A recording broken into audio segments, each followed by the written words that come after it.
How delightful to be here after a little break. My family, 20 of them, came down for Thanksgiving, and that was a delight.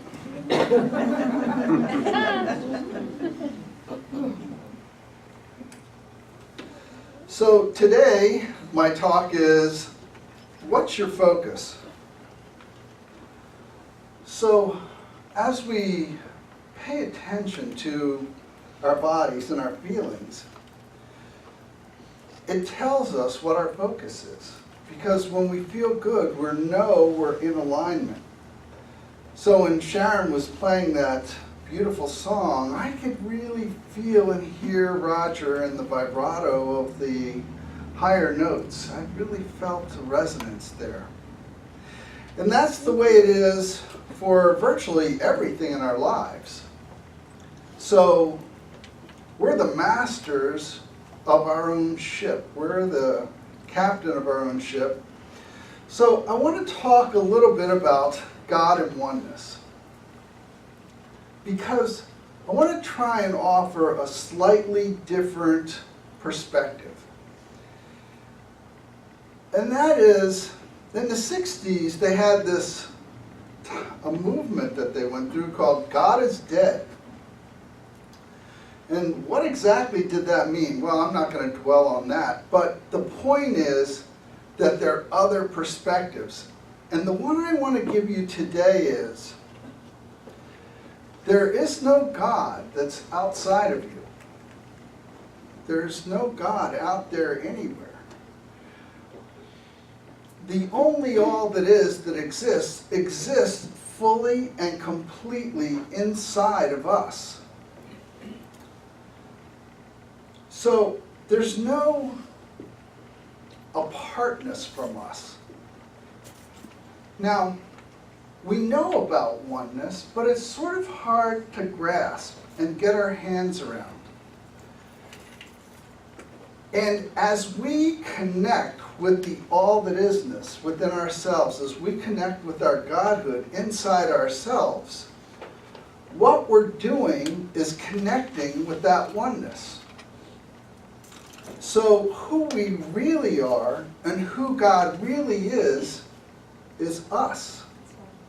God is us as we make that connection inside.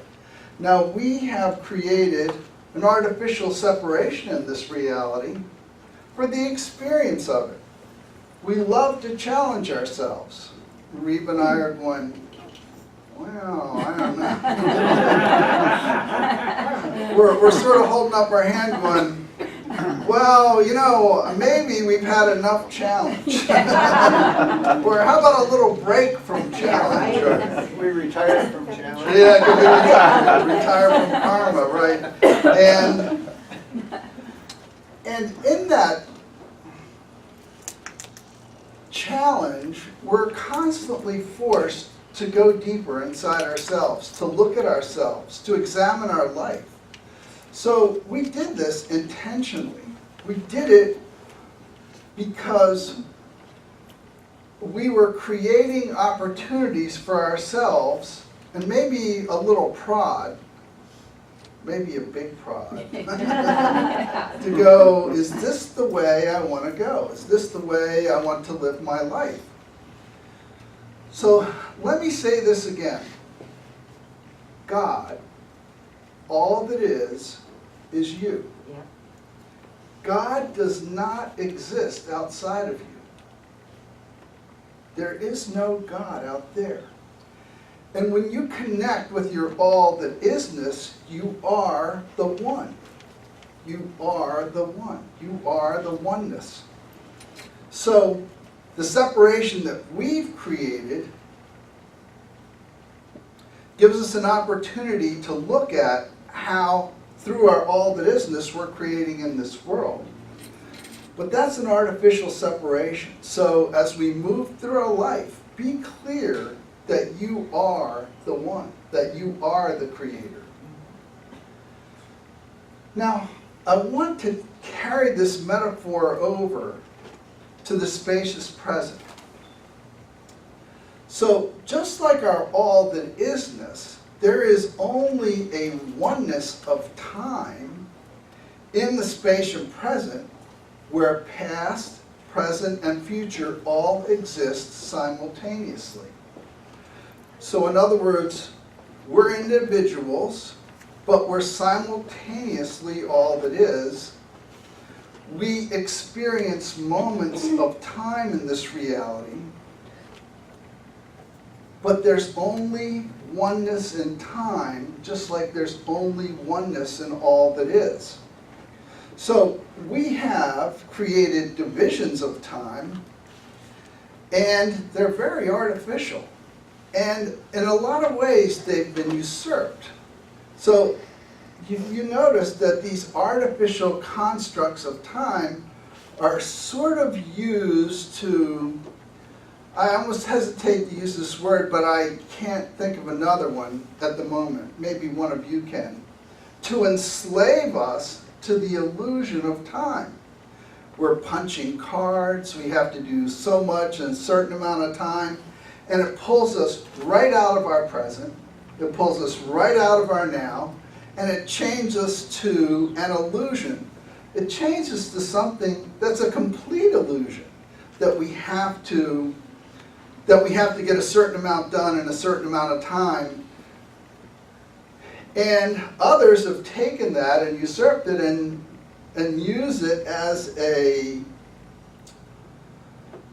touchstone so that we serve their purposes. Now look, let's be clear. We all follow time to a certain extent. Nobody's exempt from that. We live in a reality that's permeated with time. But there are also natural segments of time in our world, which are much gentler, like the tides, or day and night, or the lunar cycle, or the solar cycle, or the seasons. Now these natural cycles have a deep resonance inside of us. Our soul actually at a deep level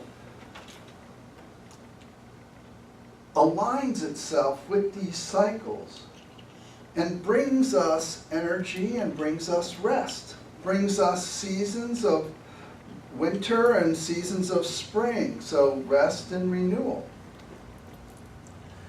And if you start to leave the construct of time and you start to align yourself with these natural cycles, you will find that your body, you will find that you naturally become different. You become softer.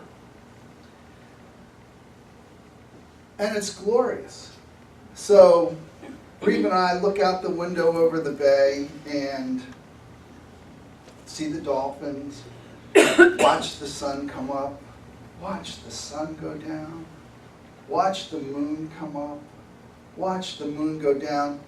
And last night the moon was 15% larger than it normally is. So it was breathtaking. And we watched it last night as we had a wonderful dinner at a Thai restaurant. And sort of took our breath away as we held hands and looked out the car window. And Reeve is keenly attuned to that because being an astronomer, she's actually done moon projects and she's getting ready to start another big one.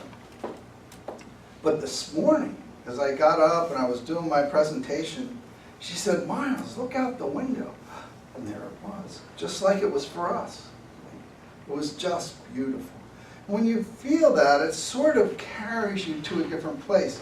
It carries you out of time into a resonance with yourself. So, something else happens. And what happens is our beloved Eckhart Tolle, it puts us in our now. It puts us in the present. And that is our only point of power. Right here, right now, this moment is the only point of power that exists.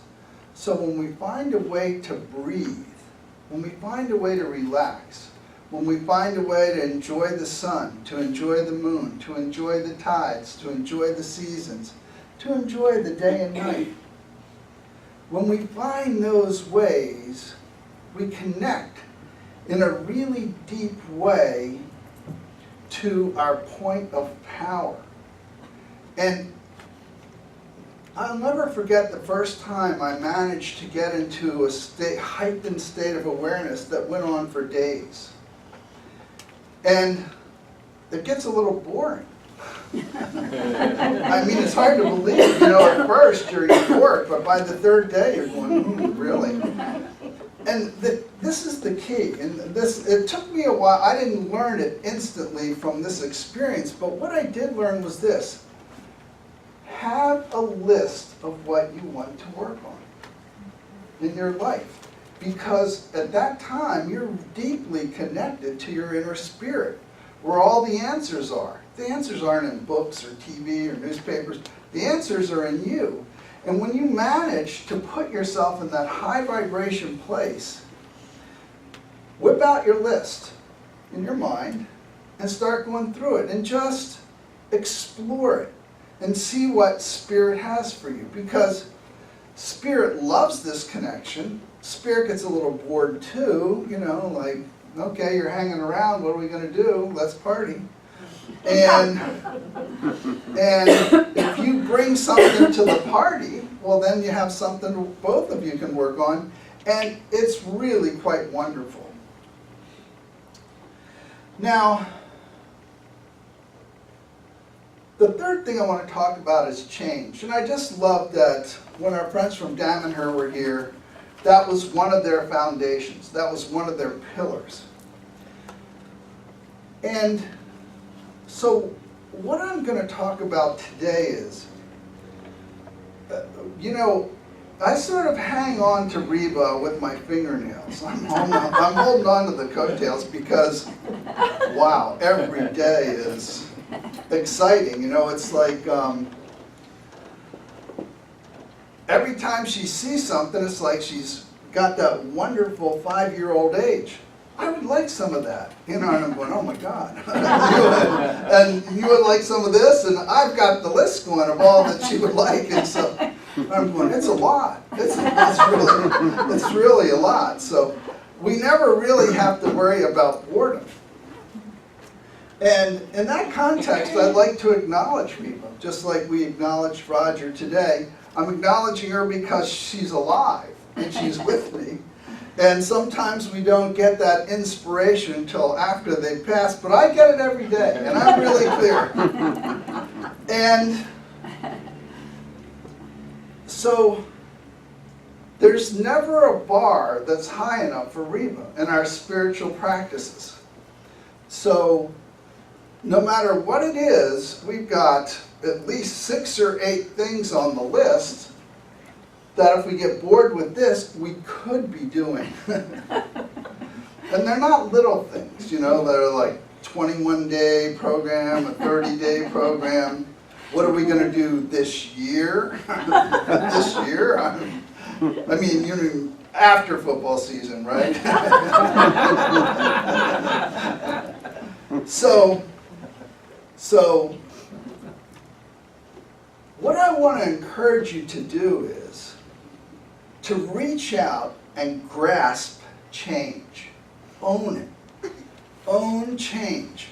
So, one of the things I noticed as we do our practices every day is they get a little stale. I couldn't believe it at first. I'm going, well, we did our appreciations and we're doing our awesomes and, things like that. But everything, if you keep repeating it in the same way, gets stale. So change it. Take control. Now, this is what I would suggest. Change everything in your life. Become like somebody that's got, what's that called? AHD or ADHD? Yeah, whatever that is. Yeah. So, yeah. Yeah. So become like that. Look for ways to consciously change. Because this is the thing. You're the change agent. You're the artist painting the picture of your life. So make decisions. Look, whether you change it or not, it's changing, isn't it? Yeah. It's going to change every instant anyway. But when you drive your stake in the ground and say, this is the way I want it to change today, and that's where I'm going to go next, then all of a sudden, you're giving the universe an opportunity to take your breath away. Because the universe is already aligning all of its energy with you every instant. So now you're giving it a chance to deliver synchronicities, miracles that can take your breath away and make life exciting and make life worth living. So, now, when you're going through your day, think about this. As you're talking, and remember that talking is generally some kind of story or glue that holds our reality together. The glue that holds the illusion of this reality together is our stories, and we are master storytellers. We have stories about everything. Now, as all that is, the energy flows through us, and whatever story we're telling, that's what we're creating. So I challenge you, at the end of your little story, say to yourself, thank you, I'll have more of that. Thank you, I'll have more of that. So, pay attention, yeah. I'll have another bigger cheeseburger, right? Thank you, Mark. Supersized me. Yeah, supersized. And then I think of Reba and it makes me want to throw.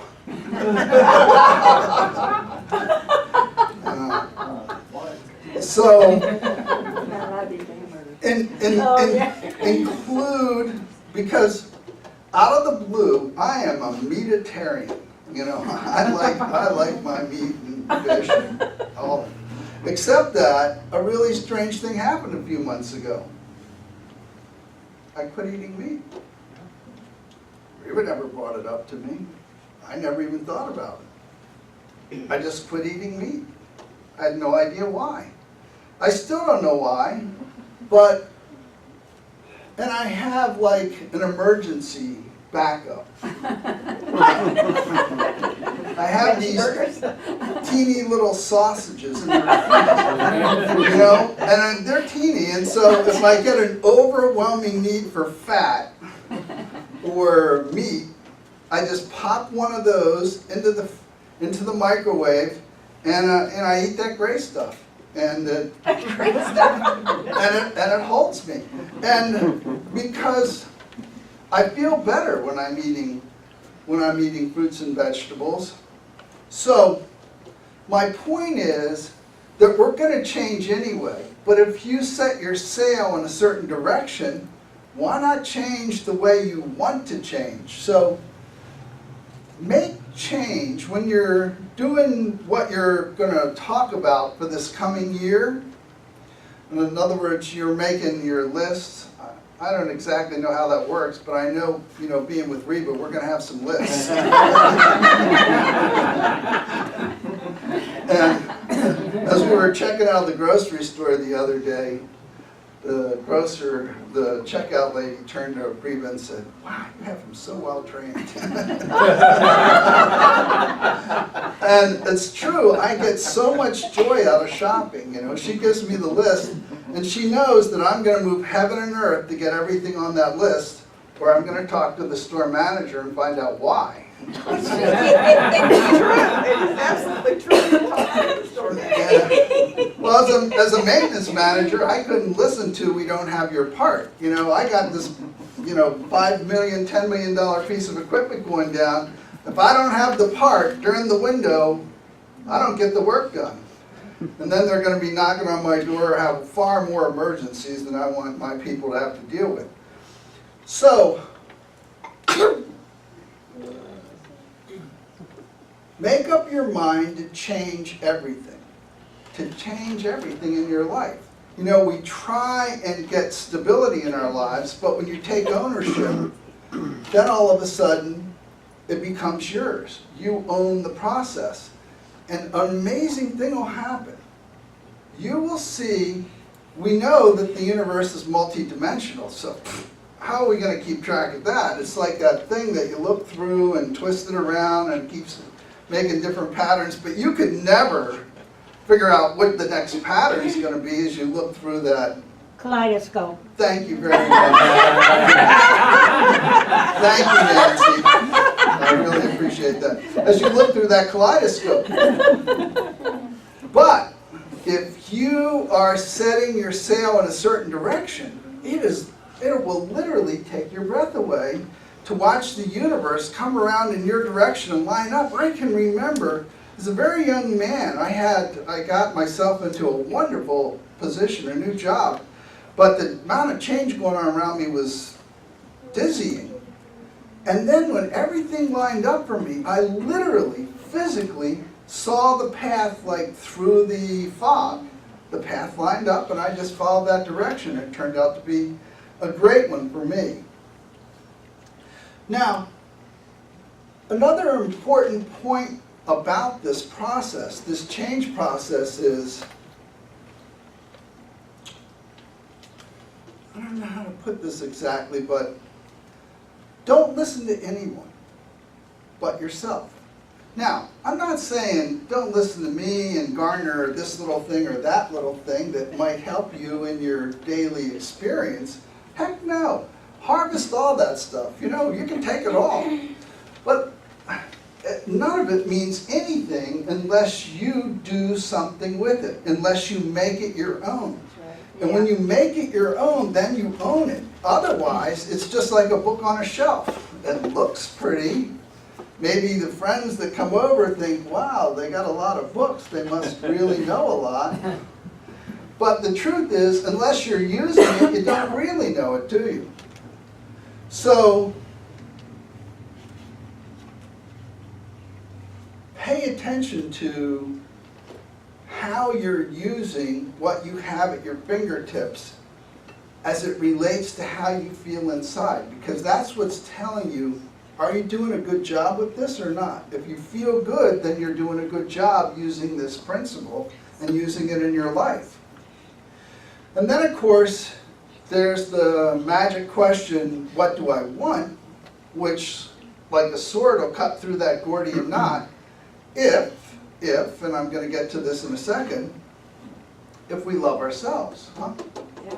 Isn't that the key? Yeah.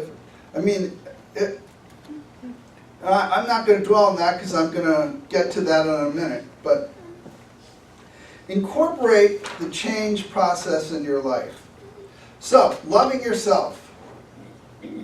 So, each morning when we sit down and go over our spiritual practices, sometimes they're 15 minutes and sometimes they're 5 hours. And sometimes there's something in between, 1 or 2 hours. But they're always invigorating and uplifting and enjoyable. And one of the things we do is we take a look at how we want to live our life. And so, number one on our list is loving ourselves. It sounds pretty selfish, but what I found is the spiritual teachers that I've paid attention to in my life have always used that as a starting point. And I realize now there's a really good reason for that. And the really good reason is this. As soon as you start loving and taking care of yourself, then you have the energy, and not just the energy, but the focus. If you're paying attention to yourself, you are now attuned to others. And it's much easier to love them, to connect with them.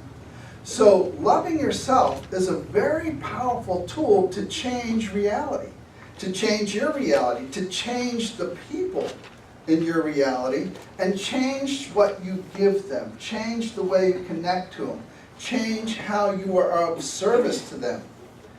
So the question would be, are you creating some time for yourself? Just to think, or to sort of delight in how wonderful you are. Maybe have a little party for yourself. Make a cup of tea and have a little biscotti or scone or one of those things, and just treat yourself to looking out the window or reading a book that you just love, or thinking. You don't even have to do that. All you have to do is think of something you love. Maybe you have a grandchild, or maybe you're as lucky as Ryan and have a baby in your life. I mean, you can just get drunk on that, just thinking about holding the baby. So these are some questions to ask as you go through your day. What would I do if I loved myself? But let's get really practical here. I get really focused on my list. You know, if we talk about something that doesn't go on the list, it's like it doesn't exist. But if it goes on the list, well, get out of my way, because I'm going to get that list done. I'm going to drive fast. I'm going to probably talk a little loud. Hard to believe, isn't it? But the question is, are you taking the time, for instance, to get a drink of water? Yeah. How about going to the bathroom? How about eating? Are you taking the time to get something to eat? Are you taking, you know, with Reba, there's no such thing as just grabbing a quick snack, unless it's been well planned. We're going to have an apple, we're going to have a banana. Here's some raisins, here's some really special bread that's got all kinds of magical properties. And seeds. Yeah, and seeds, yeah. And actually, it's hard for me now to, you know, even though I grew up on Wonder Bread and like Wonder Bread, and I kind of miss it sometimes, but I'm not going to trade one single slice of Dave's Killer Bread Right. for Wonder Bread. Yep. It's not even close, because those seeds are so darn good to Yep. chew, aren't they? Yep. So, are you going to take time to eat and eat properly? Because we all know our body's a temple. That's the temple where our spirit and our soul meet our physical reality. Are we going to, and this is something I'm really good at, are we going to take naps? Take little, you know, I go in the car, or I'll just pull the car over, put the seat back. I've got a little thing that I got at AAA, and I put it around my neck and put my head down. 10 minutes, 5 minutes, I sleep.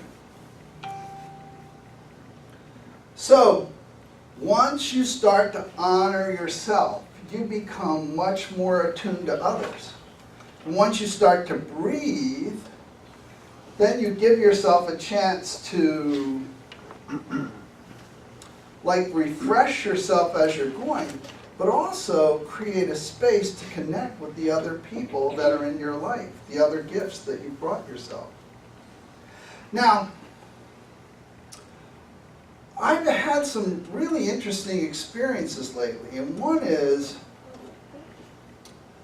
getting in the flow. So I talked to you about an experience I had where for 3 days I was really a very, very high vibration. But recently, in the last 2 months, I've had 3 experiences where for hours at a time, I just get in the flow. This is very fourth density. I didn't plan it, it just happened. Now this was the thing that astounded me. I quit thinking. I was not thinking. I was just enjoying myself. I was just doing. I had something to do. As soon as one thing was done, the next thing would come to me in my mind. I would just continue to do it. And I didn't miss anything. I did it all. So here I am in the middle of a 3-hour, 2-hour project, and I'm just going through, relaxed, and because I paid attention, I was able to take care of it all, and I wasn't going, what's next? What do I have to do? What's on the list? Let me get my phone out and check my... No, I didn't do any of that, and I just connected with my inner spirit because of where I was. So pay attention to these feelings. As the energy is rising, you will find yourself experiencing those things more and more, just as a natural part of your life. Many of you know that I work with my dreams. Well, I've had some even unusual dream experiences. So I have my dream 3 or 4 times a night. I'll get up, I'll use my recorder, record the dream. And then, while I'm awake, the dream will start up and continue. Really, I've never had that experience before. The other thing is that when I'm creating quiet times in my life, I now get far more visions than I used to in the past. Visions of clear pictures that I'm experiencing, or maybe I'm looking down on them, but a lot more experiences of multidimensionality, which is who you are. And I'm going to get into that a little more in a second. And the last thing is, when we look at things straight on, we're looking straight on through our beliefs. But when you're living your life, pay attention to what's going on in the corners of your eyes. Did you see something go by? What was that? Pay attention to that, because that's a doorway into an opening of your multidimensionality. Now, the second thing, so number 1, loving ourselves. Number 2, today I am following my intuition. Consciously set goals to raise the bar, to pay attention to and follow your intuition. Say, today, I'm going to follow my intuition twice, or 3 times, or 6 times. Today, I'm going to set aside a 15-minute period, and in that 15-minute period, I am going to absolutely follow my intuition. Whatever comes up, I'm committed, I'm going to follow my intuition. Maybe it's get up and dance silly, or maybe it's make cornbread. Who knows what it is? But you follow your commitment. And you can expand that as you become more proficient at following your intuition. Because the more you follow your intuition, the more you're connecting, the deeper you're connecting with your inner spirit. And your inner spirit has everything you want right there. And of course, your inner spirit is you. Everything you want right there in its hand, and it's just trying to find ways, new and innovative ways, to give it to you. That's its whole purpose. Your inner spirit is not here, you're here. So your inner spirit wants to support you in every way it can, and it takes all the information that you glean from this reality and constantly makes what you have in the treasure chest of your inner spirit better every instant. It's constantly making it better, and it's constantly looking for ways that it can deliver it to you. So as you set goals for yourself to follow your intuition, as you challenge yourself, this is like loving yourself. You're really creating a doorway, a pathway for your inner spirit to deliver wonderful things in your life. And hand in glove with that, we know that every instant is completely new. There's no carryover from the previous instant. It's a tabula rasa, clean slate. Because it's completely new, one of the things you can do, you can say to yourself, today I'm going to try and live from beginner's mind. Like, put your preconceptions aside. Put the things that you think are aside and make a conscious decision that I'm going to try and come to this without preconceptions. I'm going to try and bring a beginner's mind to whatever it is I'm doing. And in this process, when you're doing this process, dialogue with yourself and pay attention to your feelings. You can talk to your spirit, you can talk to your body, you can talk to your heart, you can talk to others, like Roger on the other side, but you can also do a soul-to-soul phone call and connect to others. Pay attention to how you're feeling when you're doing these things. And when you're feeling good, you know you're right on target. The third thing we make a commitment to: be soft and be open. Now, this is the hallmark of this fourth and fifth density that we're going to go through. We're going to be soft and be open. Now, this is pretty easily said, and a lot of us feel soft a lot. But this is what I challenge you to do. Next time your voice goes up, see how you're feeling. Do you kind of have an edge in it? Does it feel a little sharp, maybe a little hard? So when you start to feel strong emotion, pay attention to that. Are you being soft? Are you going with the flow? Are you just making it an isness? Or are you going, I hate that, or, oh, that happened again, or, oh, how could... Because if you are, you're putting your focus there and you're giving it energy. And what we know is the looser we hold it, the softer we are, the easier it just flows right out of our life. And then if we have asked that question just a few thousand times a day, what do I want? We can turn our focus in that direction and get results.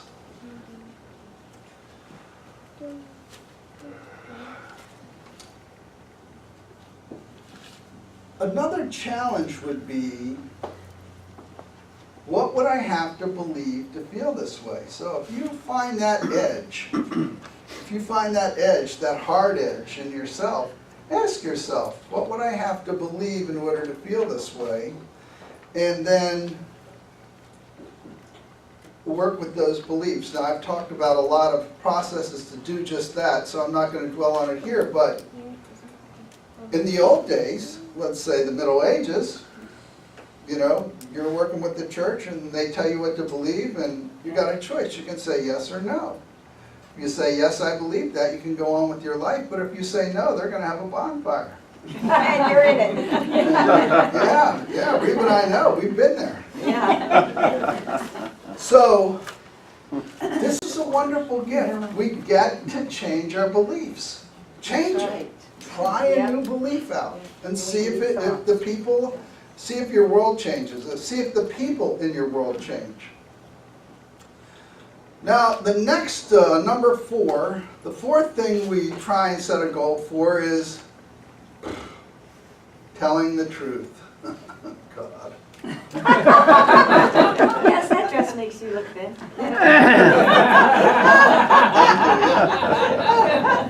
That's what I said to Reba the other night. Do you like me in this dress, honey? So now I thought that was a challenge, but Reba has really perfected this. She goes, are you willing to tell the microscopic truth? In other words, that dress looks good on you, but isn't that a little short for you? Do you really think it's as flattering as you think it is? And, you know, the nice thing about Reba is that the first time I took her out for coffee, she told me this. She said, and one of the ways I want to live my life is telling the microscopic truth. And I went, Coffee all over the I'm going, you know, I really, when I put myself together before having coffee because I wanted to impress her, I went, boy, you are looking good, kid. But when she said the microscopic truth, there are a few little things. So, I love the other one. Reba, in the 50s, and I don't think it went into the 60s, but there was a show called Dragnet. Yeah, I remember. Yeah. Yeah, and what was the sergeant's name in Dragnet? Friday? Friday. Yeah. And he was always saying, just the facts, ma'am, just the facts. Yeah. No story. Thank you, Kath. You know, that's brilliant. Yeah, so that's the point. And that's what our beloved Byron Katie has gotten to with the genius of her work. How much do we know? I mean, absolutely. That's the litmus test. What do you absolutely know about whatever it is that you're talking about? Or are you just telling your story? Probably because it makes you feel good, but challenge yourself to what are the facts? Well, they said this. It doesn't mean anything. These are just words. And so I've never been gentle, so let's just dig a little deeper here. Yeah, let's just see how much of the story we can strip away. So this is the way things are going.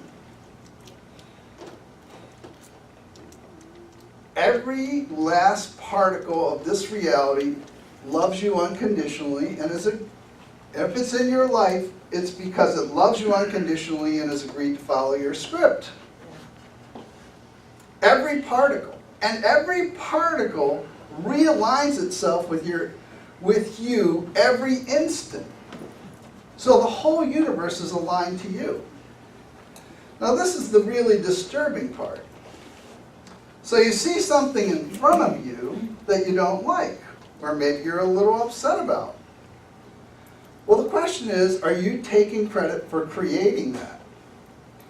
Because you did, you created that. So,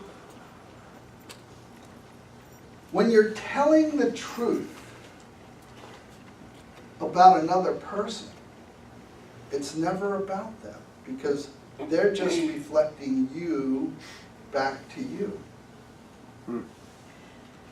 It's never, ever about them. Their soul is here, but that's it. Every part of their energy that's in your life is reflecting you back to you. Now, I'm gonna go on here in a minute and even go a little further in that. So, when you're telling the truth, pay attention to your emotions. When you're telling the truth and you're saying something nice to them, oh my goodness, you really feel that. You can levitate a little, maybe your feet aren't even touching the ground. But when you're telling the truth and it doesn't feel so good, wonder what that could be about. And why is it showing up in your life? Well, it's showing up there because you refuse to look at it, but it's a belief you have. And the energy flows through that belief, but since you won't look at it, now it's being projected out in front of you so that you can deal with it. You can embrace it and bring it into your life. Wow, time is flying here. We're having such a good time. So, the next one, number 5. Make no one wrong. Well, that's we've all heard that, and I think we all probably have embraced that. Here's a little more. Hear no criticism. Hear no criticism. So, allow everyone to be on their path with no judgment. So, everything, as Marianne Williamson has told us, is just an act of love or a cry for love. So what is their unmet need that is provoking this particular behavior on their part, which again, unfortunately, is just a reflection of us? I hate it. Oh my God, every time. It's like, true north. What Reba and I have discovered is we know absolutely nothing about others. Zero. We know absolutely nothing about others. We know zero. What we know is they're reflecting us back to us. And what are they reflecting back to us? They're reflecting our beliefs. Now, because I've talked about time so much, like a broken record, we know there's no time, so there's no cause and effect. So getting on our horse and trying to rescue somebody or do something for somebody or change somebody is pointless until you do the work in your mind first. You need to be clear. What do I want? I mean, this is a direct challenge for us. If we're going to fix them, what is it that needs to be fixed? What do I want? And why is it that the God that's standing in front of me needs to be fixed? They are all that is, just like we're all that is. And they're on that path. Now, this is the other side of the coin. And this is why our official line of consciousness, one-dimension reality, no longer is serving us. We are multidimensional. So, we have this remarkable thing that's happening. And it's this. They're following our script. We are following their script. Now, don't take that as you did a really stupid thing and said something, you got upset and maybe said something a little nasty, and you're going, wow, it's just following their script. I don't know about that. But the point is that they do have a script, and in their multidimensionality, in their life, in their world, they are pursuing what it is they need to feed their soul. So the concept, so as we create space inside ourselves for them to show up differently, they will. If you just write down good things about them, you create a space in your mind, don't waffle, just stick to the good things, they will show up differently in your life because you've given them the space to do that in your mind. So, pay attention to what's going on when you're interacting with others. And that's why, as time goes on and the energy gets higher, our favorite place is in our own home, maybe in our own room, maybe in our own chair, away from everybody else, because I can't stand to find out another thing about myself. But that's the goal. That's the opportunity. Now, the last thing is that this world is an illusion. And everything in this world is a symbol. So, the sacrosanctness of who we are, of our soul, is like a diamond. You just simply can't scratch it or hurt it. It's magnificent, and that's what we're taking pictures of countless times a second, and it's like a river of energy cascading those pictures into our life that we then give meaning to. Those pictures are symbols. They're telling us about ourselves. So we use the Animal Spirit Guide to find out about animals. We use Louise Hay, Heal Your Body, Heal Your Life, to find out about our bodies. What is my life telling me? Because it is talking to you. You don't need to remember a single dream. You don't need to have somebody else tell you anything. All you need to do is pay attention to your life and think about, what does this mean to me? Freud nailed it, at least in this regard. Free associate, because you have a language, and it shows up in your dreams and it shows up in your life. You have a language. So free associate what those symbols mean, and it will tell you what's going on in that part of your life. And it's a huge gift. So that's a wrap for today. Thank you very much.